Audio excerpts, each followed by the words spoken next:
Queen Isolde sat on her throne, but it was not the weight of responsibilities that troubled her at that moment. It wasn't the governance, nor the political decisions involving alliances and diplomacy, nor the endless meetings with advisors and generals. It wasn't even the heavy silence that lingered over the court, as if everyone was waiting for something she still didn't fully understand. What disturbed her more than anything was loneliness. Isolde, in her imposing palace, surrounded by riches and luxury, felt more isolated than ever. Her days were long, and her dreams empty. Her life seemed to be defined by an endless sequence of responsibilities and ceremonies. She had always been a strong, intelligent, and resolute woman, a queen who never allowed herself to waver or show weakness. But somewhere deep inside, something was missing, something she couldn't identify, something that not even the gold and silver of the kingdom could fill. She had always known that the throne came with its weight. Political marriages, alliances made out of convenience, children born not out of love, but to ensure the continuation of the dynasty. There had never been room for personal desire, for the feelings that any other woman might experience in her place. She loved her kingdom, loved her people, but she could not deny that, at many times, she felt a deep void in her heart. It was then, in the silence of an ordinary night, that he appeared for the first time. No one knew how or why. He would emerge from the shadows, always at night, when the palace was asleep, and the moon illuminated the corridors. He never spoke much, but his gaze, oh, his gaze! It was as if he knew something that she had not yet understood, as if he could see beyond what was before him. His eyes were deep, almost enigmatic, and he had an aura that couldn't be ignored. It was a mix of mystery and magnetism, a commanding presence that seeped into the walls of the palace unnoticed. Isolde, initially cautious, couldn't help but feel drawn to him. It was an unusual feeling, for she had never allowed anyone to breach her walls so quickly. But there was something about him that made her forget, for a brief moment, the loneliness that filled her days. He didn't seem to belong to anyone, nor to anything. He was him, a man who appeared like a shadow, defying the course of order. And somehow she felt drawn to this chaos. He never made promises, never spoke of the future. He was simply there, and that seemed enough. Isolde didn't understand, but she felt an increasing need to see him, to know more about this mysterious man who slinked through the palace corridors, always at the right moment, as if he knew exactly what she wanted, what she needed, even before she realized it herself. Over time, he began to appear more frequently, as if fate was, in some way, conspiring for their paths to cross. With each encounter, she grew more curious, more involved, and more anxious. He was perfect in his absence of explanations. In the silence that surrounded them, he didn't make promises of eternal love or talk about the future. He was simply there, as if the moment itself was what mattered, and she felt a strange but undeniable connection to that man. In one of these encounters, she finally gathered the courage to ask his name. He smiled, a mysterious smile that seemed to hide more than it revealed, and simply answered, "I am who you need me to be." Isolde didn't know how, but his words touched her deeply, as if they had uncovered a part of her that had been hidden for a long time. He wasn't like the others. He didn't want anything from her, except her company, and perhaps that was why he had become her only solace. Weeks passed, and the meetings became more frequent, more intense. The queen felt something inside her was changing. He wasn't just an enigmatic presence anymore. He had become a necessity, a flame that warmed her in her darkest moments. Yet, she never knew where he came from. The man seemed to have appeared out of nowhere, like a vision, a dream. Sometimes she thought he wasn't real, that her mind, tired and tormented by loneliness, had created him. But his touch was firm. His presence was real, and she could no longer deny the growing desire she felt for him. One day, she found herself wondering how he had come to be there. To her, how could it be that this unknown man had entered her world without leaving a trace? He wasn't a noble, nor a diplomat, nor a member of the court. He had no past, at least none she knew of, and his presence seemed impossible to explain. She knew there was something wrong, something supernatural, about the entire situation, but at the same time, she couldn't pull away. It was in this state of uncertainty and desire that Isolde discovered she was pregnant.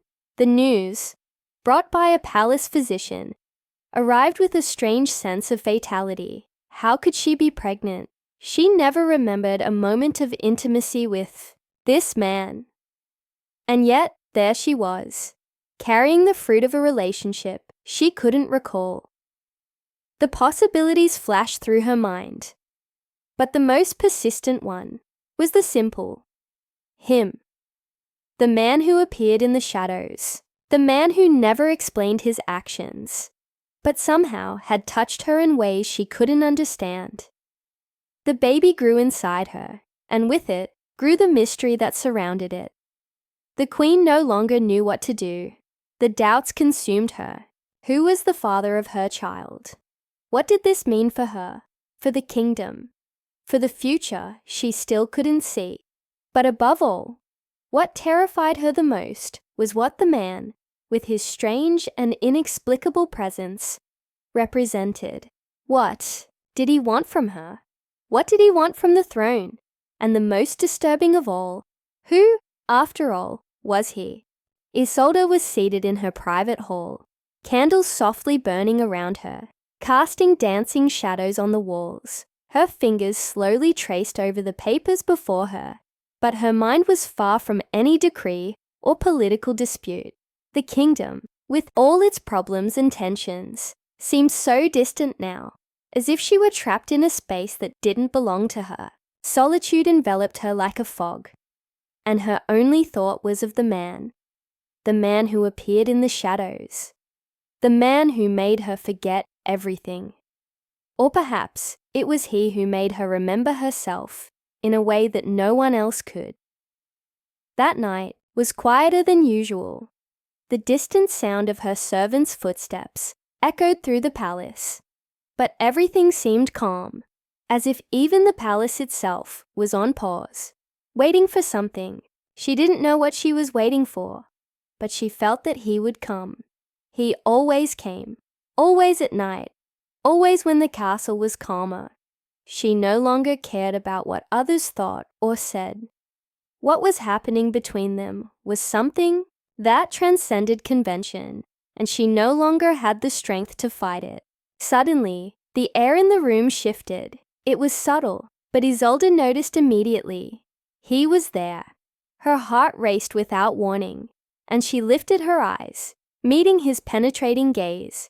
He was standing in the doorway, as always, immersed in darkness. But this time she didn't feel fear. She felt something different, something she couldn't name. "You're here," she said, her voice soft and almost inaudible, but filled with something she had never felt before. A strange sense of familiarity, as if he were a part of her very soul. He didn't respond immediately, but he moved closer, with silent steps, like a shadow, and the air around them seemed to vibrate. Isolde didn't know what drew her to him, but his presence surrounded her in a way that defied all logic. Her eyes were fixed on his, and she could feel the energy between them, as if fate were watching. He stopped in front of her, so close. She could feel the warmth of his body, yet still at a distance she wouldn't dare cross. He didn't speak much, but his eyes said everything. There was something in his gaze that seemed to carry centuries of mysteries, something ancient that made her question her very existence. "You're different," he said, his voice soft, but carrying a depth that made her shiver. Isolde frowned, confused. Different?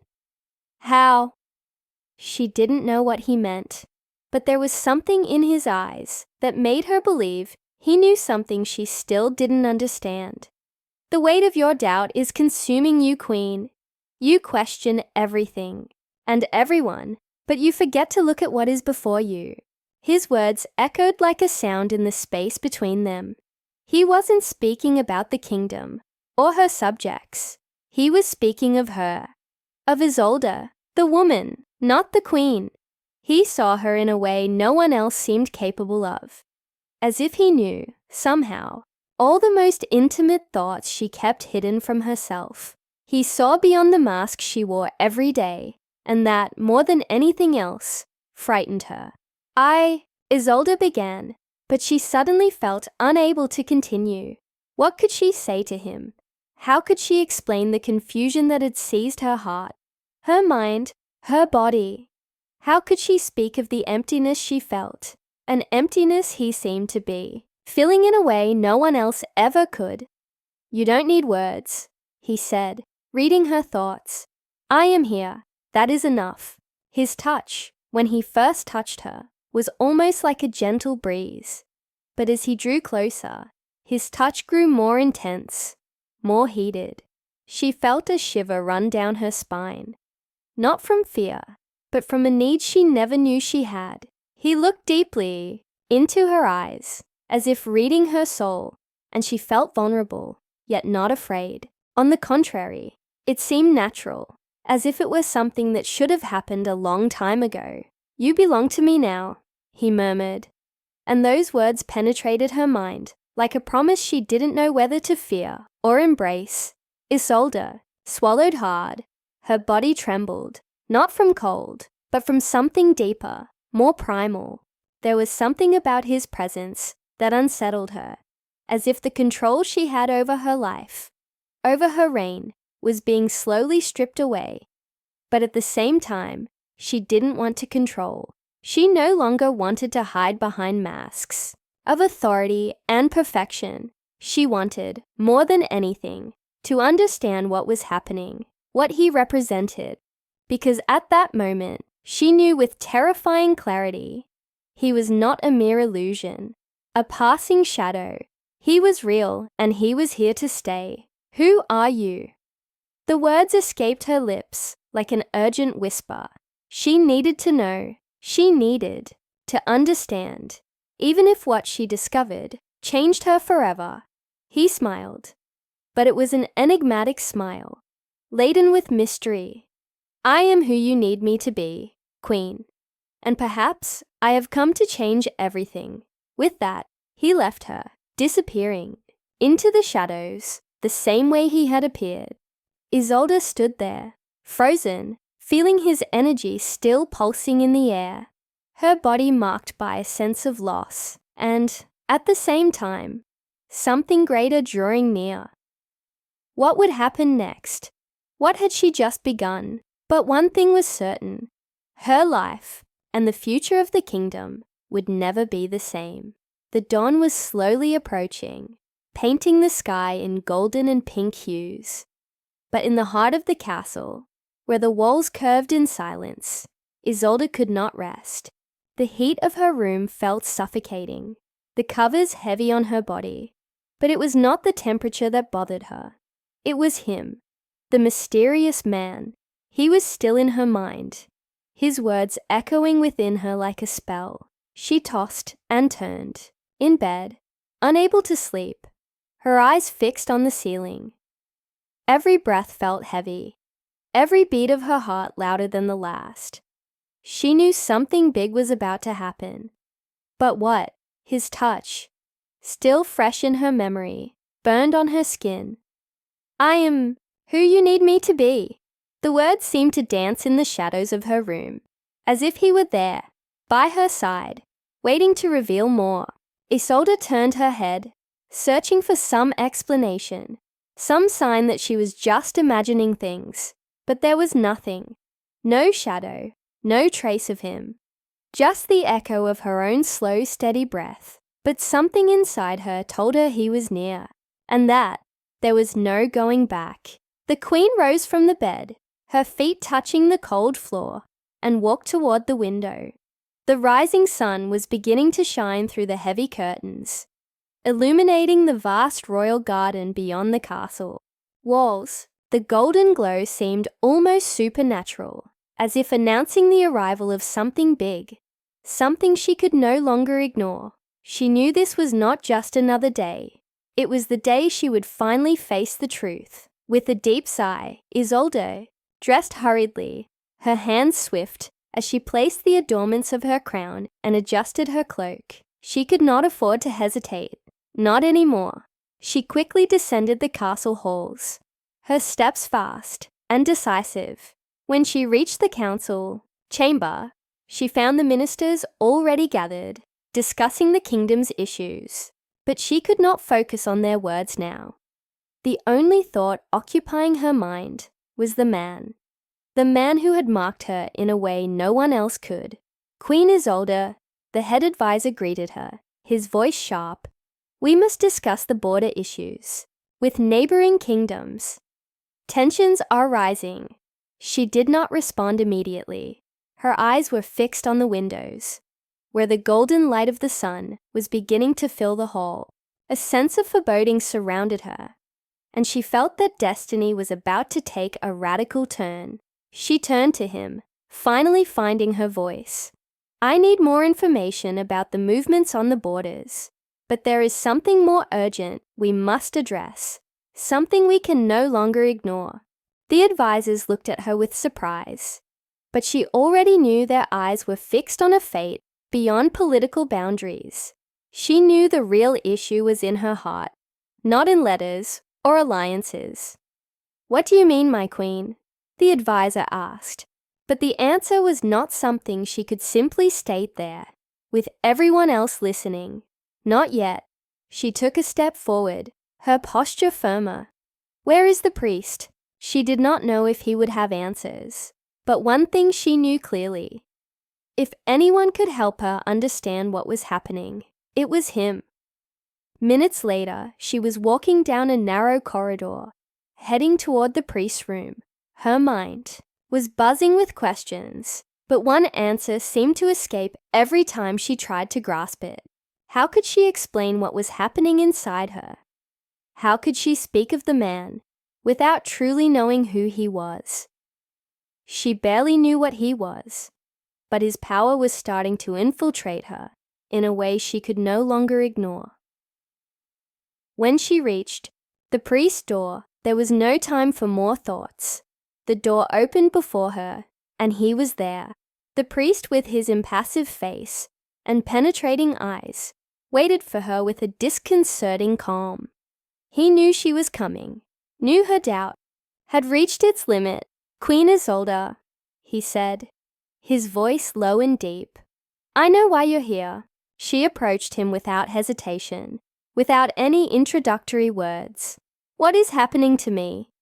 The question slipped from her lips like a whisper, but the priest did not need anything more. He looked at her with an intensity that made her heart beat faster, as if he knew the weight of her doubt, as if he understood what she was carrying, without her needing to say another word. "You already know, don't you?" he asked softly. "You've already felt his touch. He is in your life, and now he will not leave." Isolde felt a shiver run down her spine, but she did not step back. "Who is he?" The priest took a deep breath and gestured, as if carefully considering whether to reveal something that could not be spoken casually. "He is a being of an ancient lineage, one that lives in the shadows, the ones no one dares to speak of. He is a creature of immeasurable power, a being beyond what you know, beyond the limits of humanity. And what does this mean for me?" Isolde could no longer hide the anxiety in her voice. The priest was not one for quick explanations, but something in the air seemed to urge for an answer. "It means you are bound to him now, Queen. There is no turning back. What he wants from you, what he seeks, it is something that could change the course of the entire kingdom." Those words fell like a weight upon Isolde's shoulders. She stepped back, feeling her legs tremble. What does he want from me? What does he want? But the priest did not answer. He simply smiled with a dark, almost enigmatic expression, as if he already knew something she was still far from understanding. You will find out, Queen. You will find out when the time comes. And with those words, he left her there, alone in her doubt, in her fear. The weight of it all fell upon her, stronger than ever. The man, the creature, the mystery that now took over her life. He was not just a shadow, he was real, and she was about to discover everything about him. The night had fallen over the castle like a dark blanket, and Isolde walked down the lonely corridor, her steps echoing against the cold stone walls. Each step felt heavier than the last, as if the very weight of her doubt was crushing her soul. The priest had spoken, but his words were far from clear. He had spoken of power, of creatures from the shadows, but none of that explained the constant pain that burned in the queen's chest. She felt like she was standing at the edge of an abyss, and somewhere down below, something was watching her, waiting. She passed the doors of the grand hall, which were open to her passage, but she didn't enter, not yet. Her eyes searched for the mirror hanging on the wall, with its golden, intricate frame, almost like a piece of art, a relic from the past. The same mirror the priest had mentioned, the same mirror that he had promised would show her the truth, something she didn't know if she wanted to see, but at the same time, she knew she couldn't turn back. Time had run out. Isolde approached the mirror, her heart beating erratically. Her hands trembled slightly as she touched the cold surface of the glass, feeling a faint vibration emanating from it. Something was about to happen. She could feel it in the air. The tension was palpable, as if the entire castle was holding its breath. With an almost imperceptible movement, she looked at her reflection. There she was, as always, with her golden hair gently falling over her shoulders, her silk dress embroidered with royal symbols, her queenly expression. But as she looked closer, something strange happened. A subtle change, but impossible to ignore. Her eyes widened as she saw what appeared to be a ripple, like a sliding shadow within her own image. Her hair, so platinum, began to move strangely, as if something was wrapping around it, and her eyes, her own eyes, started to glow with a greenish hue. But it wasn't just her eyes. She saw in the depths of the mirror the movement of something else, something larger, emerging from her own reflection. No, it can't be, Isolde whispered, but her words were swallowed by the dizziness that overtook her. Her reflection began to change. It wasn't a sudden transformation, but a slow metamorphosis, almost subtle, as if the mirror itself was revealing something long hidden. What she saw left her breathless. Thin, translucent scales began to form on her skin, as if a layer of serpent was replacing the softness of human flesh. The movement was slow, almost hypnotic, as if she were watching her very essence shape itself. Before her eyes, and she couldn't look away. A shock wave ran through her, and she stepped back, nearly stumbling over her own legs. Her reflection seemed more distant now, as if the true Isolde was being swallowed by the creature within her. Her reflection smiled, but it wasn't a human smile. It was more of a gesture of satisfaction, as if the mirror was celebrating the revelation it had just made. Do you see now? The priest's voice echoed in her mind, resonating like a whisper. The serpent was never far, my queen. It has always been inside you. The queen felt the cold air around her, and a wave of conflicting emotions took over her. Fear mingled with anger, despair with curiosity. Everything she thought she knew about herself, about her lineage, seemed to crumble before this surreal vision. It wasn't just the mysterious man who had entangled her in his web. She was being shaped by something she had never known existed, something ancient, something that now was part of her. But what did this mean?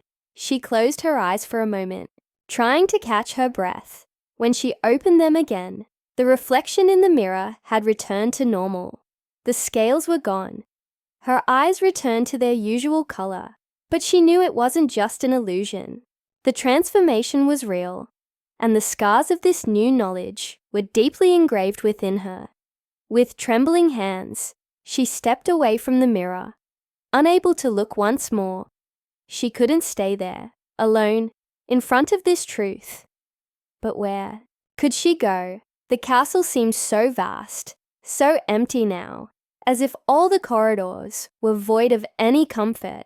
She breathed deeply, trying to summon strength.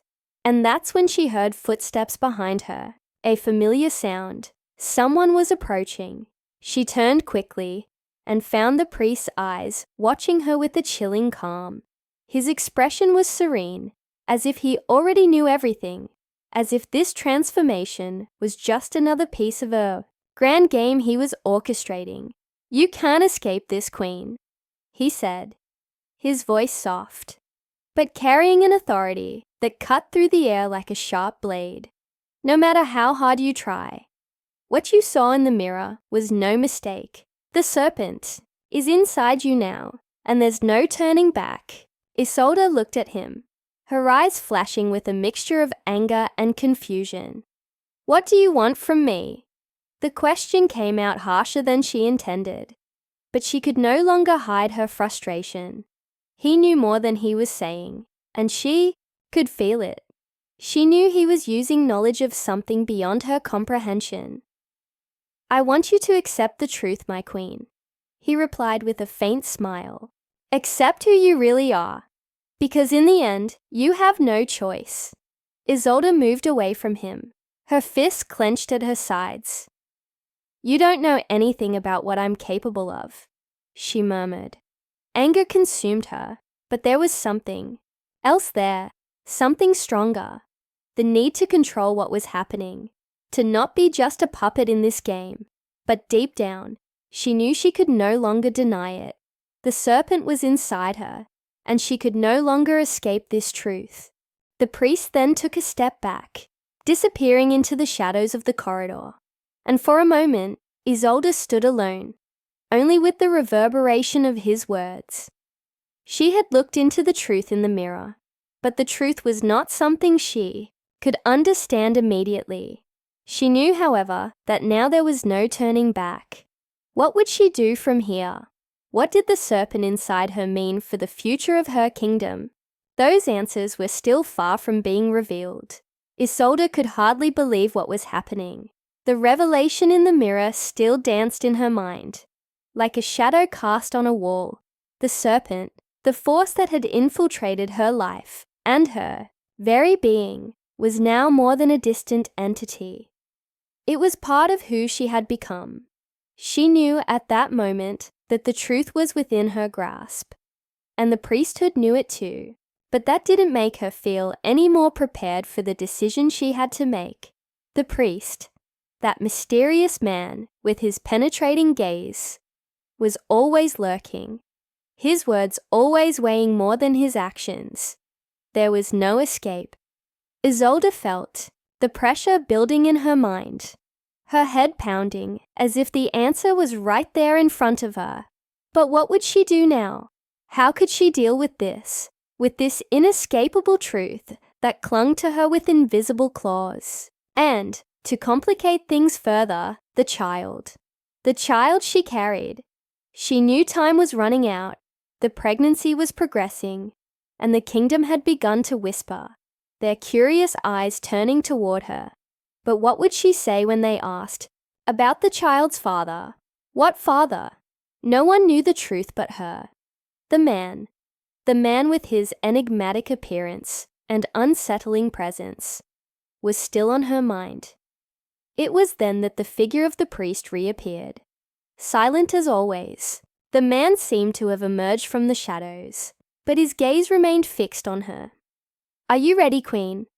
His voice, calm and penetrating, echoed through the empty hall. Isolde didn't respond immediately. She was preparing herself, but preparing for what? How could she prepare for something she couldn't comprehend? She knew deep down that this decision would change everything, perhaps more than anything she had ever faced. I don't know what you expect from me, she said, her voice rough with confusion. But what I see, what the mirror showed me, is not something easy to accept. The priest did not move. He merely looked at her, his eyes deep and unwavering. Acceptance is the first step, Queen. Only then will you understand what must be done. His response was brief, but with a weight that hung over every word. He had spoken as if it were an irrevocable fact, as though he knew what was coming.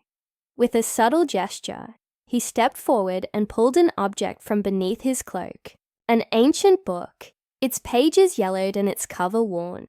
He opened it slowly, as though handling it with reverence, and the words he began to recite were like a strange melody, almost hypnotic. Isolde could feel the power in the words, as though they were traveling through the chains of time and space, as though a vast force was about to be unleashed. The air grew thicker. Each word from the priest seemed to invoke something inside her, an energy that was within her flesh, waiting to be awakened. The Queen looked at the book, at the strange symbols beginning to glow on its pages, and at the same time, her heart began to race. She was being pulled towards something greater, something she couldn't control. This ritual, Queen, the priest continued, not looking away from his words. You already have it within you. Now it will manifest. Your lineage, your true essence, everything you are, will unite. Those words seemed to slice through the air. And suddenly, Isolde knew. She knew that if she were to submit to this ritual, she would no longer be the same. She didn't know exactly what would happen, but she knew that, after it, there would be no going back. Her destiny was intertwined with it, with that ancestral force that had invaded her body, that was beginning to dominate her choices. The man, the father of her child, Henry. Everything seemed connected. She took a deep breath, feeling the pressure in her chest grow. What else could she do? The decision had already been made.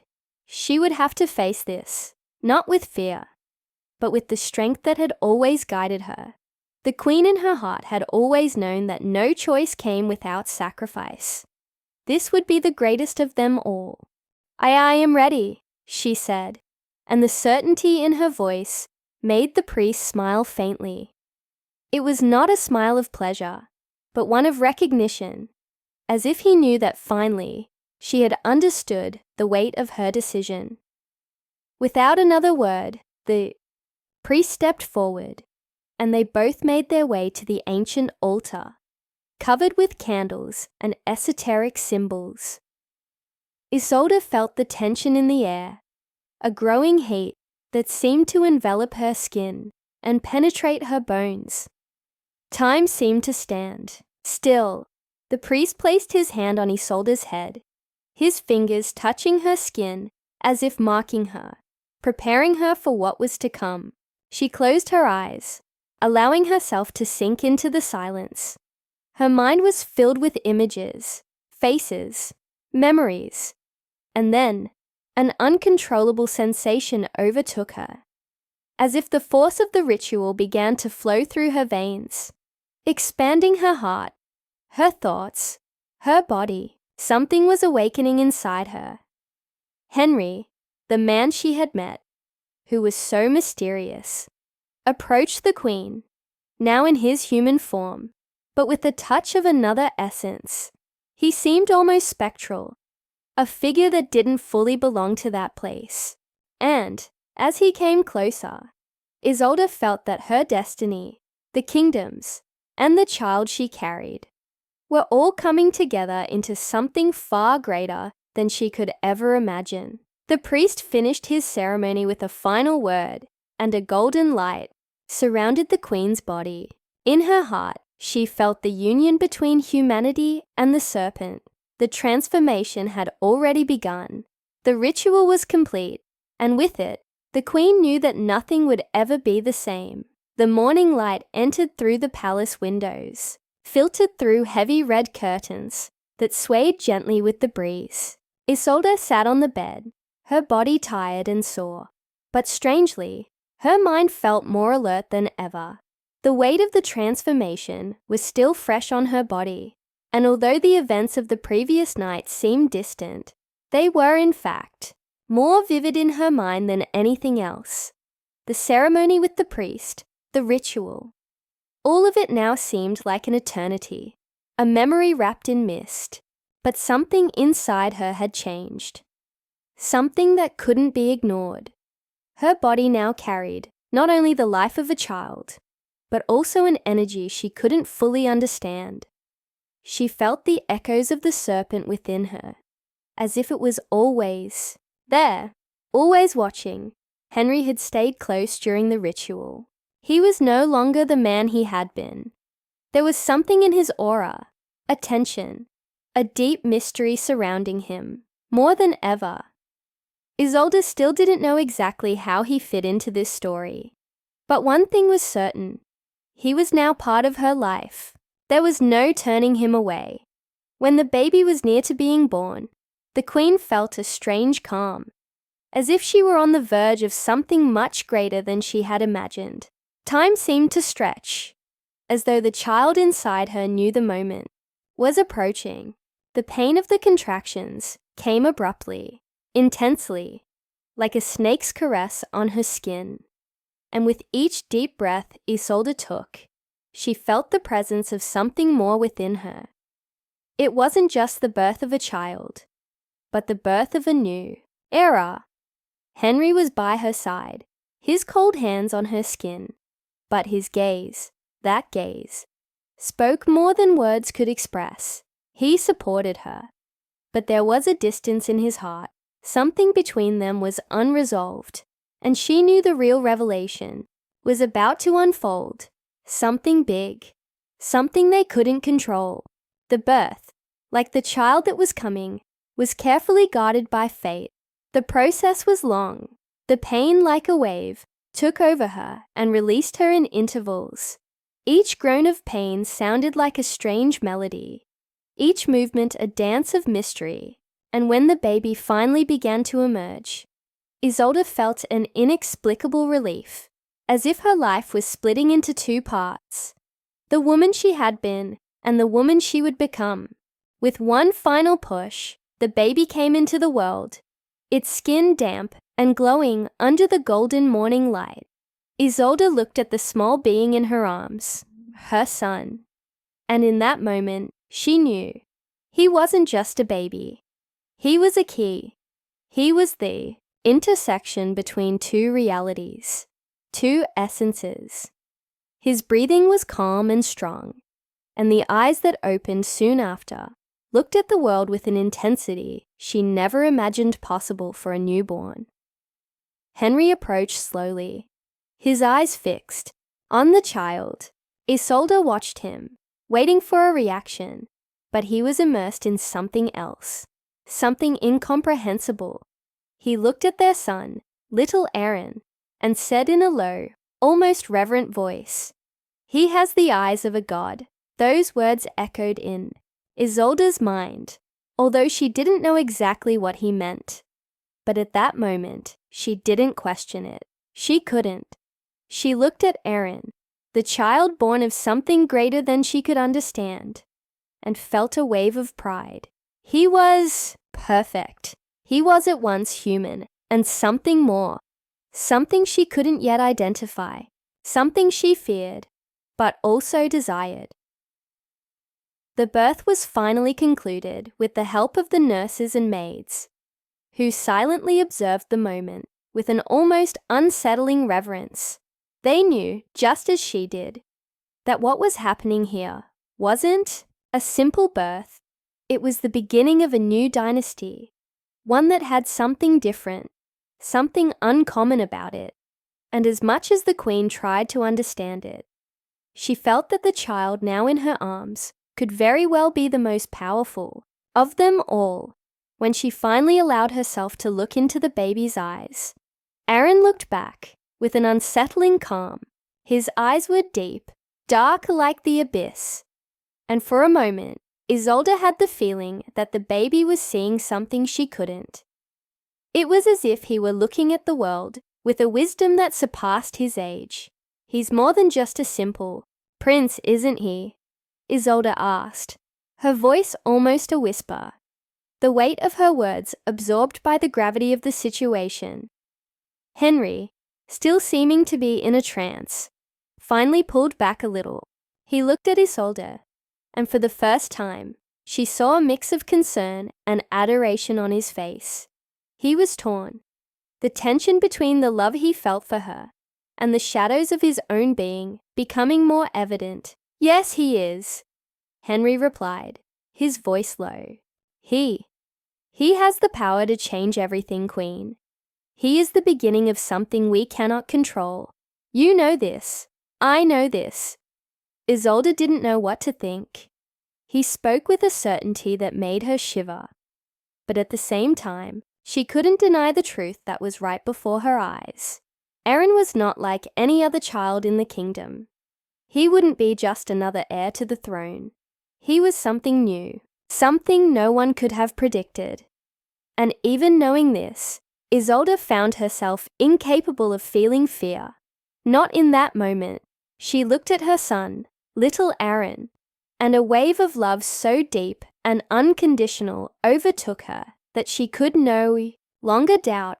Whatever the future held for him, she would face it head on. She would protect her child. They would both be the key to the kingdom, and to the world as she knew it. With that, she closed her eyes for a moment, feeling the baby's soft breath in her arms. Whatever would come, she was ready. The hours following Aaron's birth were clouded in an ethereal silence, one that lingered over the room like a veil. The golden light of dawn filtered through the windows, casting a warm glow on the mother and child. However, Isolde could not ignore the unsettling sense of something more, something beyond the ordinary, that hung in the air. The child, in her arms, was not just the heir to a throne. He was something else entirely, something that had been growing within her since the beginning. As she cradled him, her heart swelled with love, but there was an undeniable sense of unease that she could not shake off. Aaron's eyes, those deep, ancient orbs, stared up at her, unblinking. His small, delicate body, swaddled in cloth, seemed so fragile, yet there was a power emanating from him, a power that Isolde could not fully understand. Her heart pounded in her chest as she sensed it. The truth she had known, though not fully acknowledged, since the moment of his conception. Aaron was not entirely human. The serpent had been present in her life long before the birth.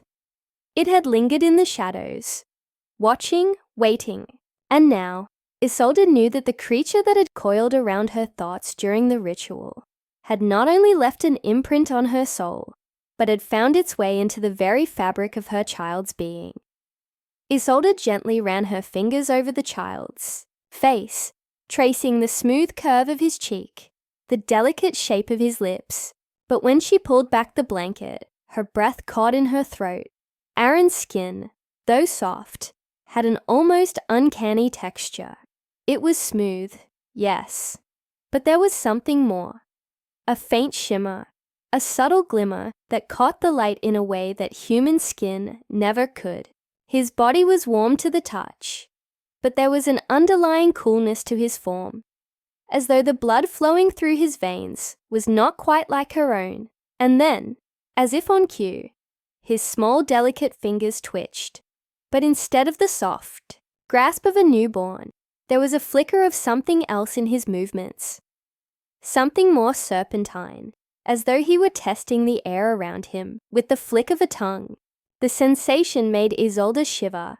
Henry stood a few steps away, his eyes wide as he watched the baby, His face was unreadable, his thoughts a mystery, but Isolde knew he understood. He had seen the changes in her body, in her mind. And now, as he observed Aaron, the truth was undeniable. The baby's eyes met Henry's. And in that moment, the father's gaze softened with an expression Isolde had never seen before. A mix of awe and fear. Henry had always been a man of great composure. But now there was something fragile in his demeanor, as if he too was grappling with the enormity of what had just unfolded. Henry's voice broke the silence. It was barely a whisper, as though he feared even the sound of his words might disturb the delicate balance between their world and the one they had just entered. "He is—" Henry started, but the words seemed to fail him. Isolde looked down at Aaron, her mind racing. The child that lay in her arms was not only the product of her love and Henry's. No, Aaron was something more, something the world had never seen before. A fusion of humanity and serpent, a being that could bridge two worlds. She could feel the ancient energy inside of him, pulsing faintly, as though the very earth beneath her feet could feel it too.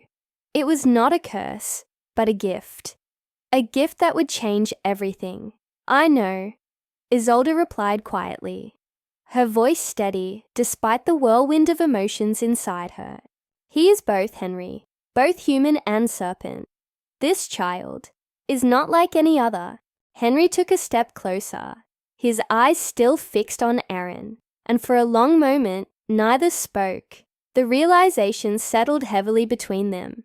Isolde, in her heart, knew that Aaron's destiny was now intertwined with forces far older than the kingdom she ruled. He was the embodiment of an ancient power, a power that could either save or destroy them all. The serpent's essence had not simply passed through her. It had become a part of their son, and with it came the responsibility of understanding what this meant for the future. Was Aaron merely a child of fate, or was he the harbinger of a new age? An age where the human and the serpent would walk side by side. The weight of that question hung in the air, but for now, Isolde allowed herself only to hold her child, his small form, his warmth, the steady rhythm of his breath against her chest. They were all that mattered in that moment. The world outside could wait. She closed her eyes, feeling a strange peace wash over her, knowing that whatever the future held, her love for this child would guide them through the darkness ahead. For Aaron was no mere prince. He was something far more ancient, far more powerful than any could imagine. The world had just begun to change, and Isolde, for the first time in her life, felt ready to face whatever came next. Months passed after the birth of little Aaron, and life within the palace slowly returned to its rhythms. However, the events surrounding his birth, and the weight of the mysterious destiny he carried, hung in the air like a constant whisper, never fully escaping Isolde's thoughts. She had long since accepted that Aaron was not an ordinary child. His gaze, his presence, and the power that pulsed within him were unlike anything she had ever known.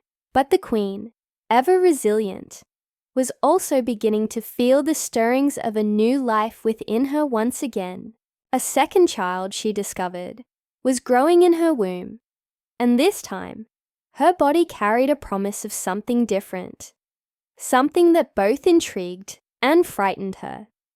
This pregnancy felt calmer.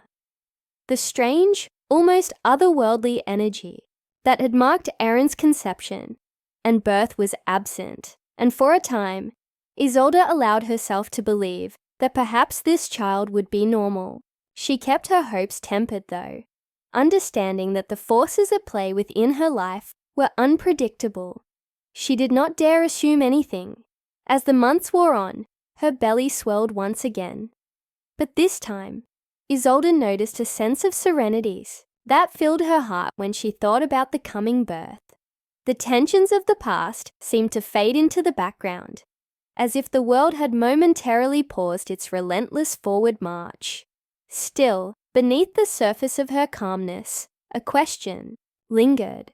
Would this child be like Erin? Or would she be different?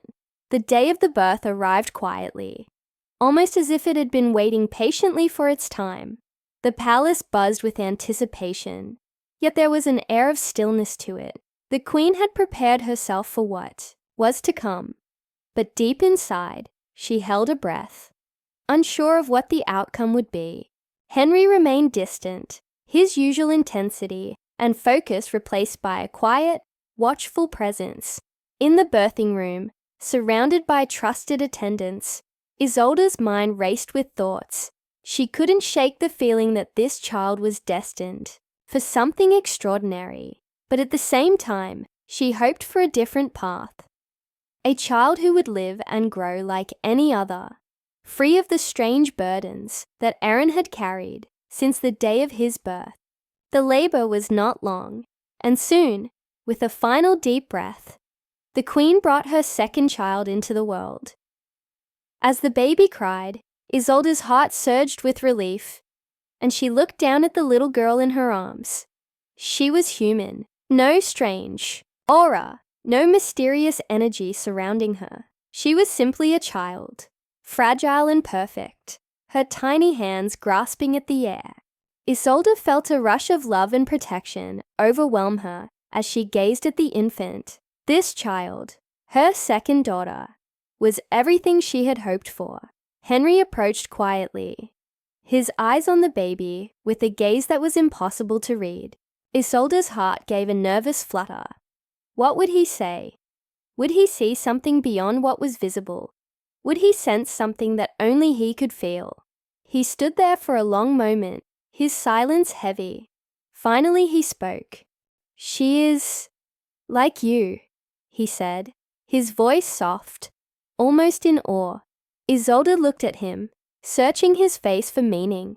There was no surprise, no mystique in his tone. She was indeed, like her mother, human, but as Isolde held her daughter, a sense of peace washed over her. For the first time since Erin's birth, she allowed herself to fully embrace the moment, to accept that not every child born to her would carry the weight of a prophecy or the burden of an unknown future. This child, her daughter, was simply a child. She would have the chance to grow and learn, free from the expectations that had already been placed upon her older brother. There was joy in that realization, a sense of normalcy that Isolde had yearned for. And so, with the birth of her second daughter, Isolde found solace in the simplicity of what it meant to be a mother. She would protect her children, all of them, no matter what path they were destined to walk. And, in that moment, she realized that the love she had for her children, whether they were extraordinary or not, would always remain the same. She would guide them with all the strength and wisdom she had, no matter the road ahead, for, now at least, Isolde had found peace in the knowledge that not every mystery had to be solved. Some things, like the love of a mother for her child, were simply enough.